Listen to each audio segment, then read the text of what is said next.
Mom, our sister who has been looking at me saying, when are you calling me? The words I'm correcting or what she has prepared is almost coming out. So please, Sister Roslyn, you are most welcome. She will be leading us to the influence of the media in today's world. Pilgrims of hope.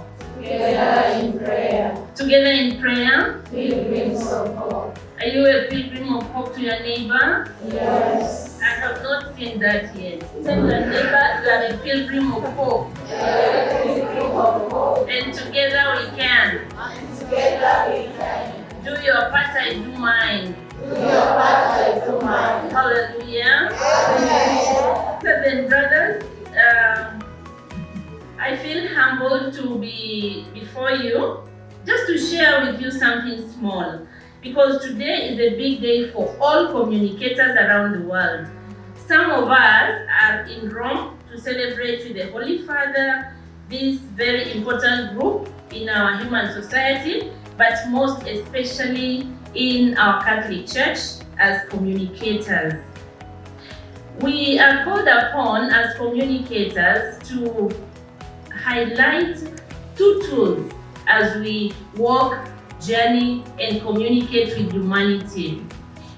Our Holy Father calls us to highlight two tools, namely the heart and hope. How many? Two. Which and which? Heart and hope. They must work together. When you think of the human heart, without it, we have no life. It pumps. When it stops pumping, we cannot move on. They declare us marehemu, as in we are the late, rest in peace. So the heart is very important. And as communicators, if we focus on prioritizing, thinking of the human heart, what it goes through, how much it gathers, how much it carries. And then you know that once hope is lost, there is nothing more left. They tell you lose everything except hope. And I think the Holy Father was very inspired to have invited us to reflect on the aspect of our being pilgrims of hope in our today's society. Because wounded, broken, discouraged, despairing as we are, I think it's only time that during this Jubilee year 2025, we rethink, we revisit our lives and see how best we can bring hope to humanity, but also among us as religious people, as laymen and women, as media practitioners. We need to be instruments of hope to humanity. Therefore, I have three points that I want to highlight. I want you to know it from the beginning that there is this thing called media ubiquity. Don't forget it. Media ubiquity. Ubiquity. It simply means that media, the gadgets we have. By the way, I'll be interchanging between media and communication because you cannot communicate if you have no means to reach that message. And even if the message is there and the channel into which you have to use to reach the people is not there, then nothing exists. So media and communication are husband and wife. They are cousins, but blood sisters with the same DNA. Are we together? Yes. So we are called to give hope to all in this media-saturated world. Media ubiquity is all about you knowing that media is at our disposal. It is at our fingertips. Everyone has access to this thing called media. Could it be mulika mwizi or a very high-tech phone or a tablet? Name it. We all have, somehow most of us have access to this. So we need to know that much as we have them at our disposal, how are we able to use them to glorify God, to bring hope to humanity? Let it not be that it drives us, but we need to be the ones to drive This blessed means that God has blessed us with because of the innovation of human beings. Another thing is public pedagogy. Times are gone when we want to think that our knowledge can only come from a classroom. Now knowledge is acquired from so many sources. It is all about public pedagogy. We don't learn only by sitting in class and listening to the teacher. It could be through this blessed means that God again has blessed us with. So we need to know and become aware that learning is in all forms. Children will not only learn from class, they will learn from looking at us. They will learn from the tablet that you have given them so that you keep them off from disturbing you and everywhere else. If you're a parent and you give your child a gadget and tell them, go and play, because you want to do your own thing on your other gadget, you are missing the point. And this is what the Holy Father is talking about, giving hope to society and to one another. Another terminology will be the paradigm shift.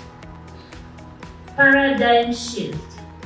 We have heard and overheard and we heard about what is media. Media is so bad, media is so good. But from whichever point I take it, am I willing to think differently, make that paradigm shift, absorb and embrace that which will bring about hope to humanity? So those are three: media ubiquity, public pedagogy, and the paradigm shift in our life as communicators, as content creators, as consumers of the content that people present to us.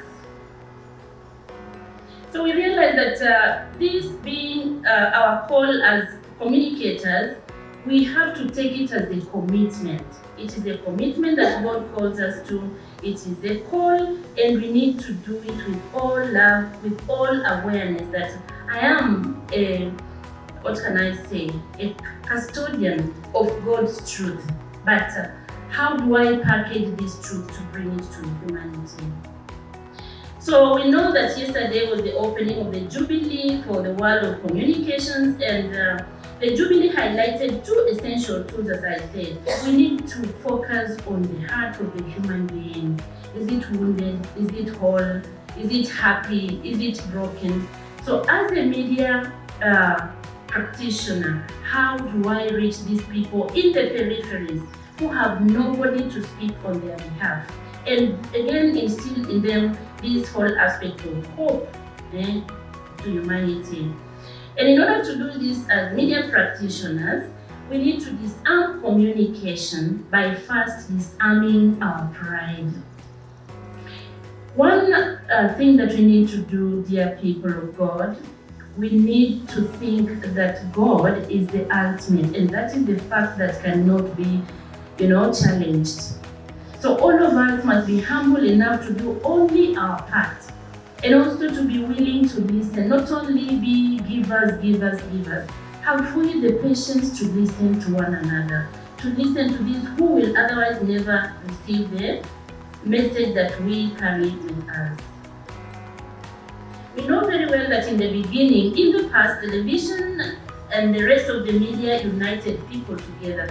When I was a little child, sometimes we would go to a neighbor, the whole village gathers to watch football, because only one person in the village would have especially the TV, not so much the radio. And radios would be, people would walk about. You go to the garden, you go with your radio because you want to follow what the world is saying. And in a way, it united people. It made people have values, As you see what is happening, there's something you gather from whatever it is. And then, even the same newspaper moving from one hand to another, you would have only one rich man in the village. They will read the paper in the morning. By evening, it is in the other side of the river, because people want to know. And knowing was very difficult until you knew how to access whatever is provided. So as I said, media is ubiquitous, so close to our fingertips. But these fingers are the ones to determine what we give to our people. Are we using it well? Are we misusing? Do you have so many passwords on your phone that you will think Maybe you have gold in that phone.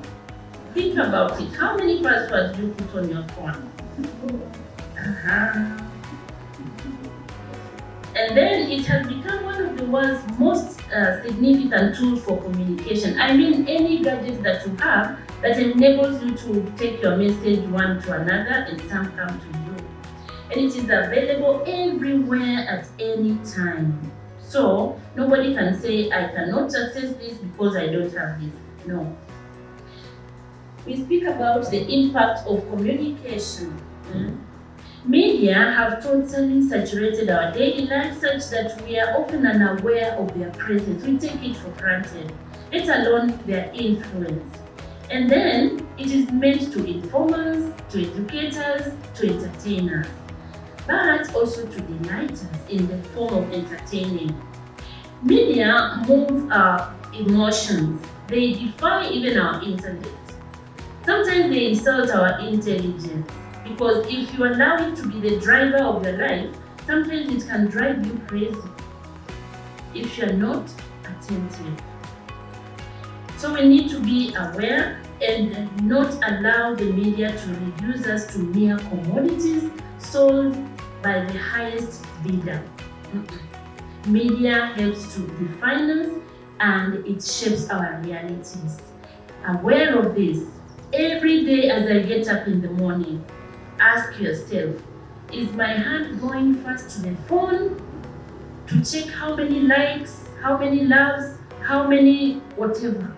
Or do I remember that there is a creator of the human mind that was able to make this phone, and therefore I confidently say in the name of the Father, Son, and of the Holy Spirit, I thank my God that I have this means. Very important. Otherwise, media will lose us and it will be such an embarrassing thing, especially for us media practitioners, especially for us young people in information, even we who have now had the blue biro in our documents. I mean the finally professed. No one is exempted from the misuse of media if you choose to do that. So we need to be aware of that. So, if we wish to celebrate our Jubilee as the World Communications, this cardinal is the one who celebrated the Mass yesterday, he said, we must adopt this paradigm, embracing a style of communication that recognizes the dignity of every human being and fosters care for our common home. Dignity of the human being. I was telling somebody the other day, we have all become media content creators. We do not know anymore the ethical dimension of what we can give to humanity and what should remain as preserving the dignity of that person. You find a very fatal accident, road accident, somebody's head is already off or it's oozing a lot of blood. To you, who feels, yeah, these people have to know, you're taking this human being with the blood oozing out. Think of when the family member would see this person in this form. It is devastating. It is heartbreaking. So, yes, we have the gadgets, but you have to see what impact is this packaging of my message going to create to the content consumer. That we must also keep much in mind, so that we foster that this common home of ours is friendly to all and adaptable to all. Again, Pope Francis often speaks about the importance of good communication and sharing messages of hope. Thank you. He encourages communication professionals to exercise their threefold mission, namely, making people less lonely. Our world is wounded. There is so much of individualism. I have my phone, I want to be in my room and do what I have to do. I do not have the joy of celebrating our being together anymore. And somebody coming to tell you, come, we are supposed to be doing something together, is a bother to you. Then why? This same media has to help us instead unite and come and share with your sister and brother, your husband, your wife, your child, what you have learned from what you were doing. See? That is very important. Another thing is giving voice to the voiceless. I said in the beginning, as media practitioners, my dear people, we need to be the voice of the voiceless. So many things happen down in the villages, and because media goes with prominence, we forget that there's that aspect of reality that touches the human heart and can cut the hope of somebody or can refill that hope that is despairing. Then we need also to educate ourselves as communicators so that we don't think we know it all and the people have always to be the ones receiving and we cannot receive from them. One other thing is that it was possible to play the role of neighbor's guardian before. Now we are told the children belong to the government. You shouldn't touch them. And that's already one thing that we miss the point. Much more now that the parents have given children the power to own their own gadgets. Who will be the guardian of that child? She comes to you and asks, Mommy, how are the babies born? And you say they are bought from the market. And she goes to Google. What will she find there? Will she trust you again? Because you didn't tell the truth to the child. Speak the truth and shame the devil by being powerful media practitioners, but also ethical enough to give what we ought to give without causing any kind of disruption. But the key question here is, do we kick out media or do we tame it to go in accord with our taste? It is no longer possible in the global digital world to kick media out. It is part and parcel of our tissue, so to say.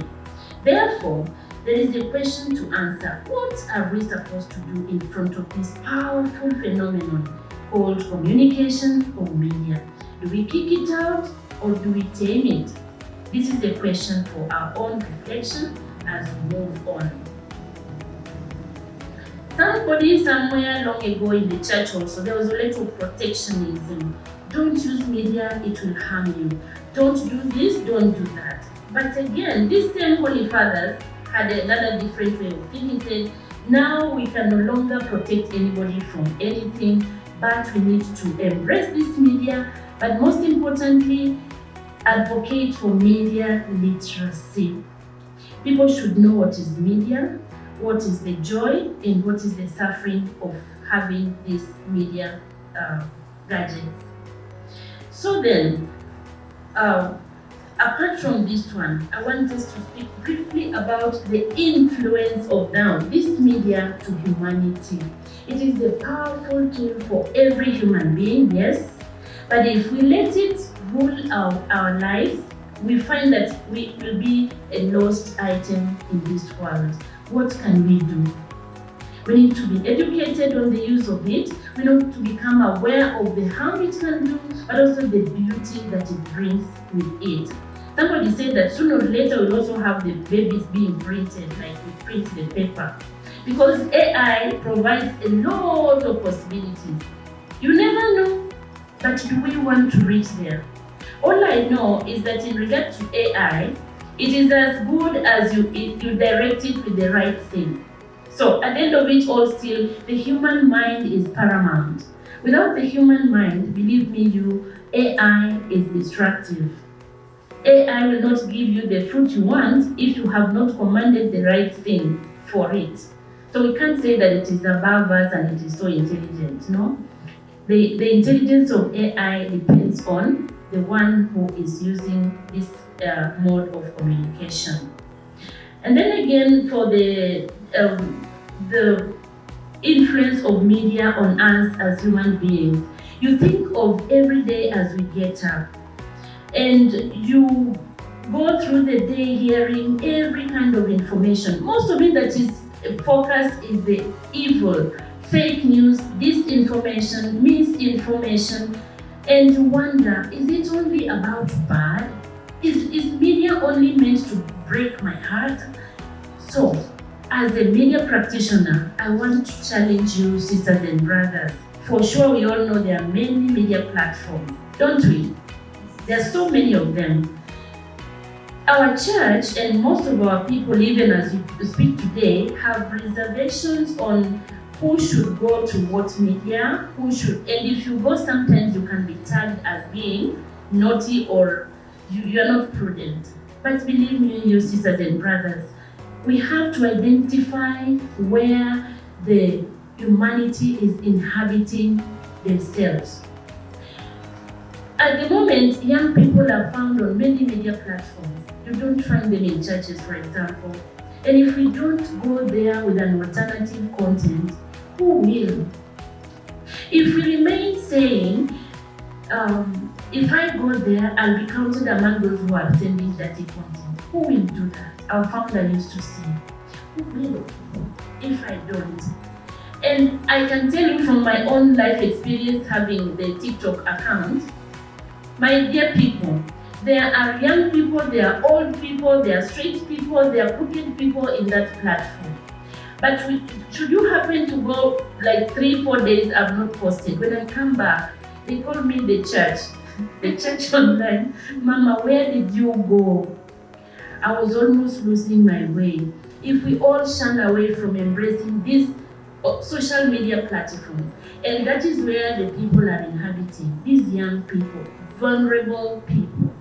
If we don't, who will, is my question. So what I can say in conclusion is that media is at our disposal. Media is a gift and a challenge. Media is an opportunity and a threat. What do you choose in regard to using it, in regard to passing on the message? Are you going to follow the bandwagon syndrome? Because they have sent, I will also send. Because I have received, it itches you want to send. At what time you sending? At least think critically, analyze what you have to send, and be happy that somebody is blessed by that which you send. If they are not, remember you are responsible for the growth and downfall of humanity, and do not be a source of hope to humanity. The time is too short. I'll stop there. Thank you very much.